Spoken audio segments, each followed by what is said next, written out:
1x नाम की एक कंपनी है जिसने एक एआई रोबो बनाया है जो घर के सारे काम कर देगा और ये अगले साल से यूएस में मिलने लग जाएगा।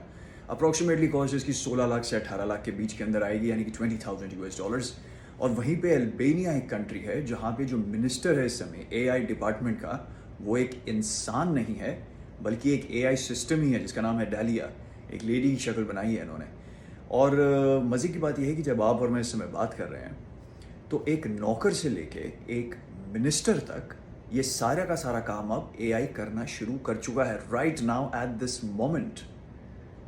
और जब हम सिंगुलैरिटी की बात करते हैं, जो कि बेसिकली सिर्फ ये है कि भाई एआई के पास जब इतनी पूरी शक्ति आ जाएगी, क्योंकि अभी वो फिर भी लर्न कर रहा है, और जब वो सिचुएशन आएगी कि जब उसको डिसीजन लेना होगा तो क्या वो डिस्ट्रक्टिव होगा ह्यूमैनिटी की तरफ या नहीं, यानी कि ह्यूमैनिटी के लिए विनाशकारी होगा या नहीं।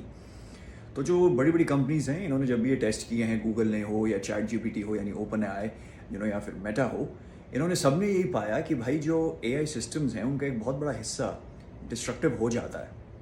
और जब इन बड़े लोगों से पूछा गया जो कि बहुत समझदार हैं, कि सैम ऑल्टमैन टाइप कि भाई आपके हिसाब से ये आप प्रॉब्लम को सॉल्व कर पाएंगे, तो उन्होंने कहा जब वहाँ पहुँचेंगे तब देख लेंगे सिंगुलैरिटी की प्रॉब्लम को कि भाई क्या एआई डिस्ट्रक्टिव होती है कि नहीं। और अगर आप उनसे कोई भी सवाल करें तो उनका जवाब जनरली ये होता है कि देखिए, इससे पहले रेलवे स्टीम इंजन आया, इंटरनेट आया, तब क्या हुआ, सब अडाप्ट कर गए तो हम भी कर जाएंगे। बट एक बहुत बड़ा फ़र्क है उन सब इन्वेंशंस में और एआई के अंदर कि एआई अपने डिसीजंस खुद ले सकता है। स्टीम इंजन अपने आप नहीं चलने लग जाता था, इंटरनेट को ऑन करने के लिए अपने आप नहीं होता था, आपको कंप्यूटर ऑन करना पड़ता था। ये हमेशा ऑन रहेगा, जब इसका मन करेगा वो डिसीजंस लेगा। और आपके टेस्ट ऑलरेडी कह रहे हैं कि अगेंस्ट जा सकता है, तो ये ठीक कैसे जाएगा, मुझे कोई ये समझा दे। मतलब एक चिंपैंजी के अंदर और एक इंसान के अंदर ब्रेन साइज के अंदर अप्रॉक्सीमेटली 3 to 5 टाइम्स का फ़र्क होता है, और जिसकी वजह से हम उनसे काफ़ी गुना ज़्यादा समझदार हो जाते हैं।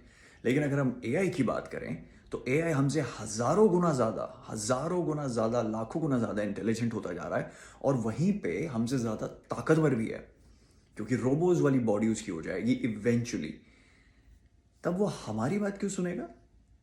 मतलब टेस्ट भी यही कह रहे हैं। और अगर हम चिंपैंजीज की बात करें तो चिंपैंजीज इस समय जंगल में हैं या फिर जू में हैं, और हमने जो चिंपैंजीज के साथ किया, हम एक्सपेक्ट कर रहे हैं कि वैसा एआई नहीं करेगा।